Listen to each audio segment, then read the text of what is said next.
থেকে একটা লোন উঠে একবার, হুজুর আমার টাকা আসলে 1 কোটি টাকা, আমি ব্যাংক থেকে লোন নিছি 1 কোটি টাকা, তাহলে আমার তো যাকাত নাই, কারণ আমার ঋণ আছে 1 কোটি টাকা। এরকম বাটফারি মার্কা মুসলমান সমাজে নাই? আছে না বহুত আছে। অনেক। ওরা বাটফা, ওরা কি এই যাকাতকে জরিমানা করে আর আল্লাহর ফরজ বিধান নিয়ে তারা বাটফারি করে। আজকে সমাজে যাকাত দিতে চায় না, বলে হুজুর আমনে কেমনে করুন। আর আপনাদের থেকে খবর আমাদের কাছে বেশি আছে, কারণ আমাদের এতিম মাদ্রাসা আছে, এতিমখানা আছে। আমরা রমজান আসলে কিছু খোঁজ খবর নেই, বড় লোক যারা আছে এদেরকে মসজিদ থেকে বলি অথবা মাদ্রাসা থেকে আমরা চিঠি টিটি দেই, তো তখন তো আমরা তাদের ভাব দেখি। যাকাত দিতে চায় 10 লাখ টাকা যাকাত আসছে, কিন্তু দেয় কয়েকটি যাকাতের শাড়ি, 300 টাকা লঙ্গি, এরপরে কিছু টাকা দিয়া 200 টাকা 500 টাকা 100 টাকা। হুজুর বহুত দিয়া দিয়েছে, হুজুর এখন শেষ হয়ে গেছে না, আর নাই। বর্তমান সমাজে এটাই চলে, বিশ্বাস না হলে পরীক্ষা করে দেখে। এজন্য খবরটা আমাদের হুজুরদের কাছে বেশি আছে। আল্লাহ আমাদেরকে বুঝার তৌফিক দান করুন। আমিন আমিন। তাহলে ওয়াজ যাকাতু মাকরামা, যাকাতের আসলে কোনো শাড়ি লুঙ্গি, যাকাতের কোনো শাড়ি লুঙ্গি হতে পারে না। এমন ভাবে একজন ব্যক্তিকে যাকাত দিতে হবে, আপনি একজন ব্যক্তিকে যাকাত এরকম ভাবে দিতে হবে, পরের বছর যেন তাকে যাকাত দিতে না হয়, সে নিজে যাকাত দেয়। একটা ব্যক্তিকে আপনি 1 লাখ টাকা দেন, 1 লাখ টাকা দিয়ে একটা ব্যবসা দাঁড় করিয়ে দেন, ও আর পরবর্তী বছর আপনার কাছে চাইবে, আপনার কাছে আসবে না, পরবর্তী বছর ওই যাকাত দিবে। কারণ কারো কাছে প্রয়োজনের অতিরিক্ত 50,000 টাকা থাকলেই তার যাকাত কি ওয়াজিব, হাওলা না হয় 1 বছর অতিবাহিত হওয়ার শর্ত। 100 টাকার মধ্যে আড়াই টাকা, এটা কার হক? গরিবের হক। 100 টাকার মধ্যে কয় টাকা? আড়াই টাকা। 1 লাখ টাকার মধ্যে কয় টাকা? 2,500 টাকা। গরিব চিন্তা করতেছে, হায় রে আমার তো ব্যাংকে, আমি দেখেছি একজনের এরকম হিসাব করছে, হুজুর আমার তো ব্যাংকে 20 লাখ টাকা আছে, এখন যদি আমি যাকাত দিয়ে দেই লাখে 2,500 টাকা কমে দেব, আমি কি আল্লাহ তাহলে কি করতে হইব? আল্লাহ আল্লাহ বুঝার তৌফিক দান করুন। আমিন বলেন, আমিন বলেন। ওয়াযাকাতু মাকরামা, আল্লাহ নবী বলেন মানুষ যাকাতকে জরিমানা মনে করবে, এমন একটা সময় আসবে মানুষ সম্পদের যাকাত দিতে চাইবে না। আল্লাহ নবী বলেন তখন তোমরা ভাববে কিয়ামতের আর বেশি বাকি। ওয়াতু'আল্লিমা লিগাইরিদ দ্বীন, দ্বীন শিখবে দ্বীনের উদ্দেশ্যে না, অন্য উদ্দেশ্যে। দ্বীন শিখবে মানুষ দ্বীনের উদ্দেশ্যে না, মানুষ কোরআন শিখবে, দ্বীনি ইলম শিখবে মানুষকে দাওয়াত দেওয়ার জন্য না, টাকা ইনকামের জন্য। কথা বলেন, টাকা ইনকামের জন্য দ্বীন শিখবে, নিজেকে মানুষ বড় মাওলানা বলবে, নিজেকে বড় মুফতি বলবে, নিজেকে বড় প্রফেসর বলবে, তার একটু ক্ষমতা সুনাম যশ সুখ্যাতি সমাজে প্রতিষ্ঠিত হবে। কথা বলেন ঠিক না বেঠিক? তাহলে দ্বীন শিখবে কিসের উদ্দেশ্যে? লিগাইরিদ দ্বীন, অন্য উদ্দেশ্যে, অর্থাৎ সুনাম সুখ্যাতির জন্য, টাকা ইনকামের জন্য কি শিখবে? দ্বীন শিখবে। আল্লাহ নবী বলেন তখন মনে করবে কিয়ামতের আর বেশি দিন বাকি। হাদিস শরীফে আছে যে কিয়ামতের দিন যাদের ফয়সালা শোনানো হবে, এর মধ্যে আল্লাহ তাআলা সর্বপ্রথম শহীদকে ডাকবেন। শহীদকে ডেকে জিজ্ঞাসা করবেন যে তোমাকে আমি বান্দা দুনিয়াতে এই এই নিয়ামত দিয়েছি, তুমি এর বিনিময়ে কি আমল করছো? শহীদ বলবে আল্লাহ তোমার এই জমিনে তোমার দ্বীনকে প্রতিষ্ঠা করার জন্য নিজের জীবনকে উৎসর্গ করে দিয়েছি, কাফের মুশরিকদের সাথে লড়াই করে নিজের মাথা নিজের হাত পা কেটে দিয়েছি, আল্লাহ সব তোমার সন্তুষ্টির জন্য করছি। আল্লাহ বলবেন না, তুমি মিথ্যা, তুমি মিথ্যুক, তুমি মিথ্যা বলছো, বরং লোকে তোমাকে বীর যোদ্ধা বলবে, লোকে তোমাকে মুজাহিদ বলবে, এই জন্য তুমি যুদ্ধ করছো। ফরমান শুনে দেওয়া হবে, ফেরেশতাদেরকে বলা হবে তাকে অধমুখী করিয়া জাহান্নামে নিক্ষেপ করবে, তাকে জাহান্নামে নিক্ষেপ করা হবে। এরপরে একদম কারিকে আনা হবে, আলেমকে আনা হবে, জিজ্ঞাসা করা হবে তুমি কেন দ্বীনি বিদ্যা শিখেছো, দ্বীনি ইলম কেন শিখছো? সে বলবে আল্লাহ দ্বীন শিখেছি তোমার সন্তুষ্টির জন্য, কোরআনের বাণী প্রসার করার জন্য দ্বীন শিখেছি। আল্লাহ বলবেন না তুমি মিথ্যা বলছো, বরং লোকে তোমাকে বড় আলেম বলবে, লোকে তোমাকে বড় কারি বলবে, এই জন্য তুমি বিদ্যা শিখছো, দুনিয়াতে যা চাইছো তা তো হয়েছে। ফেরেশতাদেরকে ফরমান শুনিয়ে দেওয়া হবে, তাকে অধোমুখী করিয়া জাহান্নামে নিক্ষেপ করো, তাকে জাহান্নামে নিক্ষেপ করা হবে। এরপরে একজন দানবীরকে আনা হবে, এনে আল্লাহ তাআলা তাকে যে নিয়ামত দিয়েছেন দুনিয়াতে, আল্লাহ সব স্মরণ করিয়ে দিবেন। বান্দা তোকে তো এই নিয়ামত দিয়েছি, সে বলবে আল্লাহ হ্যাঁ আপনি সব দিয়েছেন। এরপরে আল্লাহ তাকে জিজ্ঞাসা করে, বান্দা দুনিয়াতে কি করছস? আল্লাহ দুনিয়াতে যেই জায়গায় দান করলে আপনি খুশি হবেন, আর আমি ওই জায়গায় দান করি নাই, এমন জায়গা দুনিয়াতে নেই। অর্থাৎ আপনার যত সন্তুষ্টির জায়গা আছে, আল্লাহ আমি সব জায়গায় দান খরচ করছি। আল্লাহ বলবেন না, তুই মিথ্যা বলছিস, বরং লোকে তোকে সমাজে দানবীর বলবে, তোর সুনাম সুখ্যাতির জন্য তুই দান করেছিস, সেটা তো দুনিয়াতে হয়েছে। ফেরেশতাদেরকে ফরমান শুনিয়ে দেওয়া হবে, তাকে অধোমুখী করিয়া জাহান্নামে নিক্ষেপ করবে। এই কল্পনা জল্পনা আমাদের কারো নাই না? আছে? দান করার সময় হুজুর আমার নামটা মসজিদে একটু ভালো করে বললেন, দোয়া চাই, অমুক মিয়া ৫,০০০ টাকা মসজিদে দিয়েছে, মারহাবা। দেখবেন যখন এই মাদ্রাসার মাহফিল, বিভিন্ন জায়গায় যখন মাহফিল হয়, যার নামটা বড় করে কয়, টাকা কিন্তু এত বড় করেই বাইর হয়। এই যে মসজিদের সভাপতি ১০,০০০ টাকা দিয়েছে, সভাপতি যখন ১০,০০০ টাকা দিয়েছে, আরেকজনের বাইরে আরো বেশি, আমার নামটা হুজুর আরো বড় করে। এই সুনাম স্বীকৃতির জন্য যদি দান করেন, ওই দান আল্লাহর কাছে কবুল হবে, আল্লাহর কাছে কবুল হবে না। আপনি ১০,০০০ টাকা না, আপনি আল্লাহর সন্তুষ্টির জন্য যদি আপনি ১ টাকা দান করেন, ওই ১ টাকার মূল্য ১০,০০০ থেকে অনেক বেশি। সুবহানাল্লাহ কহ। তাহলে কার সন্তুষ্টির জন্য করতে হবে? আল্লাহর সন্তুষ্টির জন্য করতে হবে। লোক দেখানোর জন্য করলে হবে? আল্লাহ আমাদেরকে আল্লাহর সন্তুষ্টির জন্য বেশি বেশি দান করার তৌফিক দান করুন। আতাআর রাজুলু ইমরাতাহু, মানুষ পুরুষ তার স্ত্রীর আনুগত্য করবে।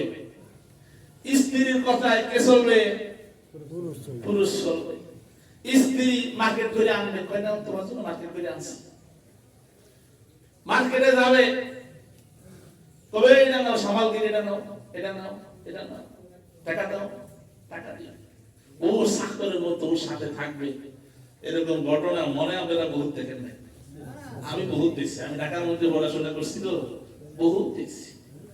স্বামী ওই চাকরের মতো পিছনে পিছনে হাঁটে, ও যে মার্কেট করে, শাড়ি কিনে, লুঙ্গি কিনে, দাও তোমার এই যে শার্ট কিনলাম, এই প্যান্ট কিনলাম, দাও টাকা। আতাআর রাজুলু ইমরাতাহু, পুরুষ তার স্ত্রীর কি করবে? আনুগত্য করবে। নিজের ওয়াইফ যেটা বলে সেটাই, বাপ মা যেটা করবে সেটা হবে। বাপ মার নামে যদি কিছু বানায় নিতে পারে, ওইটাই হবে, বাপ মারটা গ্রহণযোগ্য হবে। সেই জমানা মনে হয় এখন আসে নাই, না আইছে না, বহুত বাকি আছে, এখন চলতেছে। আল্লাহ আমাদেরকে বুঝার তৌফিক দান করুন, মা বাবার খেদমত করার তৌফিক দান করুন। আমিন। ওয়া আক্কা উম্মাহু, মায়ের নাফরমানি করবে, মায়ের সাথে ভালো আচরণ করবে, মায়ের সাথে ভালো আচরণ করবে না, বউর সাথে ভালো আচরণ করবে। বউ কবে আমারে ঢাকা নিয়ে দাও, তুমি যেখানে আছো সেটা, তোমার বাপ মারে দেশে রাখো, এরা বুড়া বুড়ি দেশে থাও, আমরা একটু আরামের শান্তি করি, এরকম কয় না ওনা, না বহুত কয়। তাহলে আক্কা উম্মাহু, মায়ের কথা শুনবে না, বউয়ের কথা শুনবে। ওয়াতনা সদিকাহু, ওয়াতনা সদিকাহু, নিজের বন্ধুকে কাছে রাখবে, বন্ধুকে, পিতাকে দূরে সরিয়ে দেবে, আত্মীয় স্বজন, পিতা রাইখা, পিতা মাতা রাইখা, এদেরকে দূরে রাইখা, বন্ধু বান্ধব যারা আছে এদেরকে কাছে রাখার চেষ্টা করে, বাবা মার খবর নিবে না। আল্লাহ নবী বলেন, তখন মনে করবে কি না কিয়ামতের বেশি দেরি। ওয়াজাহারাতিল আসওয়াতু ফিল মাসাজিদ, মসজিদের মধ্যে হট্টগোল বেড়ে যাবে, হইচই বেড়ে যাবে, মসজিদের মধ্যে আওয়াজ হবে। মসজিদের মধ্যে আল্লাহর যে ঘর, আল্লাহর ঘরের সম্মান থাকবে, অনেক মসজিদে, আমাদের এই মসজিদে যদিও হয় না, আমাদের এই মসজিদের সভাপতি, সেক্রেটারি, কেশিয়ার নামাজ পড়ে না, জুমার নামাজ পড়ে না, অন্যান্য নামাজ পড়ে। আমার এই 9 বছর ইমামতির খেতাবতের সুযোগে আমার সভাপতি মনে হয় একদিন পড়ে না, সেক্রেটারি মনে হয় একদিন পড়ছে, আর কেশিয়ার মনে হয় 2 দিন পড়ছে। যাই হোক, আমাকে এখানে হট্টগোল নাই, আলহামদুলিল্লাহ। কোন আলহামদুলিল্লাহ। ওয়াজাহারাতিন আসওয়াতু ফিল মাসাজিদ, আল্লাহ নবী বলেন এক সময় মসজিদ হবে পাকা, কিন্তু মুসল্লিগিরি হবে কাঁচা। এখন সেই জমানাটা চলতেছে, মসজিদ চাকচিক্য হচ্ছে, টাইলস হচ্ছে, কত কিছু হচ্ছে, মনোরম পরিবেশ, কিন্তু মুসল্লি নাই। মসজিদে মুসল্লির জন্য কান্দে, হায় রে নামাজি আল্লাহ নাই, কে আল্লাহর কাছে দাঁড়াবে, আল্লাহর সামনে কে দাঁড়াবে, আল্লাহর কুদরতি ভাই কে সেজদা দিবে, নাই। আর এক সময় মসজিদ ছিল খেজুর পাতার ছাউনির কাঁচা, কিন্তু মুসল্লিগুলো ছিল পাকা। সুবহানাল্লাহ। কোন সব সময় মসজিদে পড়ে থাকতো। আবু হুরায়রা রাদিয়াল্লাহু তাআলা আনহুর কথা কার জানা না আছে? মসজিদে পড়ে থাকতেন, মসজিদেই শিখতেন, মসজিদে জীবন অতিবাহিত করতেন। আবু হুরায়রা থেকে সবচেয়ে বেশি হাদিস বর্ণিত হয়েছে, 2500-এর মতো হাদিস আবু হুরায়রা রাদিয়াল্লাহু তাআলা আনহু থেকে, 2500-এর বেশি হাদিস বর্ণিত হয়েছে আবু হুরায়রা থেকে। সব সময় মসজিদে পড়ে থাকতেন, আল্লাহর নবীর থেকে হাদিস শিখতেন, খেয়ে না খেয়ে দিন অতিবাহিত করতেন। কখনো এরকম হয়তো কোনো খাবার নাই, ওই সময় তাদের খাবারের ব্যবস্থা ছিল, আশেপাশে থেকে মানুষজন খেজুর এনে খেজুরের কাঁদি এরকম মসজিদের সাথে ঝুলিয়ে দিতেন, এখান থেকে খেজুর খেয়ে তাদের দিন অতিবাহিত হইতো। এরকম হইতো কখনো একটা খেজুর কয়েকজনে ভাগ করে খাইতেন। এত কষ্ট করে হাদিসের ইলম শিখেছেন, এত কষ্ট করে দিন শিখেছেন, কিন্তু আজকে এত সুন্দর পরিবেশ, এরপর আমরা কোরআন শিখতে চাই না। ওয়াসাদাল কবিরাতা ফাসিকুহুম, সমাজের নেতা হবে ফাসিক, সমাজের নেতা হবে ফাসিক লোক। ওই সমাজ মনে এখন হয় না, নাই নাই। এই সমাজ চলতেছে ফাসিক, মিথ্যুক, ধোঁকাবাজরা সমাজের নেতা হবে। আল্লাহ নবী বলেন তখন মনে করবে কিয়ামতের বেশি বাকি নাই। ওয়াকানাল যাইমু কওমি আরজালু, নিকৃষ্ট লোক কেন তা মানাবে, ভালো মানুষ কেন তা মানাবে না। তো না, হুজুর মানুষ কি এবার হুজুরের ভোট চায়, কিসের হুজুরের ভোট, কথা বলে। কিন্তু নিকৃষ্ট যেটা চুরি বাটপারি করব ওটারে ভোট দেয়। ওয়াকানাল যাইমুল কওমি আরজালাহুম, নিকৃষ্ট লোক কি হবে, সমাজের নেতা হবে। অসুরিবাতিল খুমুর, মদ পান বেড়ে যাবে, মদ পান প্রত্যেক ঘরে ঘরে, বিশেষ করে নায়িকা গায়িকাদের ঘরে মদ আছে না? নাই, আছে। বাংলাদেশে নায়িকা গায়িকাদের ঘরে মদ পাওয়া যায়, খালি বোতল কা এমনি আছে, মদ ছেড়ে গেছে। মদ মদ না খাইলে মাথা ঠিক হয় না। নাউজুবিল্লাহ। কোন তার ভাঙ্গে বেশি বলা যাবে না। অনেকেই খায় মদকে বিভিন্ন নামে, হিরোইন নামে, গাঁজা নামে, আরো কত কিছু আছে, সব নাম তো আমি জানি না, যেরকম শুনছি মদ পান বেড়ে যাবে। অলইনা আখিরু হাদিল উম্মতি আউয়ালাহা, এই উম্মতের পরবর্তী লোকেরা পূর্ববর্তী লোকদেরকে কি দিবে, গালি দিবে। ওয়ায়াকসুরু জিনা, ব্যভিচার কি যাবে, ব্যভিচার বেড়ে যাবে, জিনা ব্যভিচার বেড়ে যাবে। এখন মানুষ জিনা ব্যভিচারকে কিছুই মনে করে, কিছুই মনে করে না। বিশেষ করে 30 বাস নাইট আপনি কত কিছু ঘটে যায়। আই ইউরফা আলাইমা, এলেম উঠে যাবে, এলেম উঠে যাবে, এলেম নাই, আমল নাই। কত লোক পাওয়া যায় আল্লাহ, কিন্তু ভিতরে কি নাই, আমল। অনেক কিছু কয় কিন্তু আমল করে না। ওয়াকসুরুল জাহলা, ওয়াকসুরুল জাহলা, মূর্খতা বেড়ে যাবে। কি যাবে, মূর্খতা বেড়ে যাবে। এরকম মূর্খ লোক নেতা হবে, মূর্খতা বেড়ে যাবে, একজন আরেকজনকে মেরে ফেলবে। লা ইয়াসিবু আলান নাসি জামানুন লা ইয়ারাল কাতিলু ফি আইয়ি শাইইন কতালা ওয়ালা ইয়ারাল মাকতুলু ফি আইয়ি শাইইন কুতিলা। যে ব্যক্তি হত্যা করতেছে কি জন্য হত্যা করতেছে সে বলতে পারবে না, যাকে হত্যা করা হচ্ছে সেও বলতে পারবে না যে কি জন্য হত্যা করা হচ্ছে। আল্লাহ নবী বলেন যখন এই অবস্থা হবে, ফালিয়ারতাকিবু ইনদা রিহান হামরা, তখন তোমরা লাল বাতাসের অপেক্ষা করো। আগুনের বাতাস আসবে, ভূমিকম্প হবে, খসফান ও মাসকান, ভূমিকম্প হবে, ভূমিধস হবে। তফসিল দানার ন্যায় তাসবিহ যেভাবে ছিঁড়ে গেলে যেভাবে দানাগুলো একের পর এক পড়তে থাকে, এরকম বিপদ মুসিবত কিয়ামতের আগে দিয়া এরকম মুসলমানদেরকে গ্রাস করতে থাকবে, আসতে থাকবে, একের পর এক বিপদ, একটা না যেতে আরেকটা, আরেকটা না যেতে আরেকটা, এরকম বিপদ আপদ আসতেই থাকবে। এই আলামতগুলো কিসের আলামত? আল্লাহ নবী বলেন তখন তোমরা মনে করবে কিয়ামতের আর বেশি দিন বাকি নাই। আল্লাহ তাআলা আমাদের এখান থেকে যে আলোচনাগুলো করা হয়েছে শিক্ষা নিয়ে আমল করার তৌফিক দান করুন।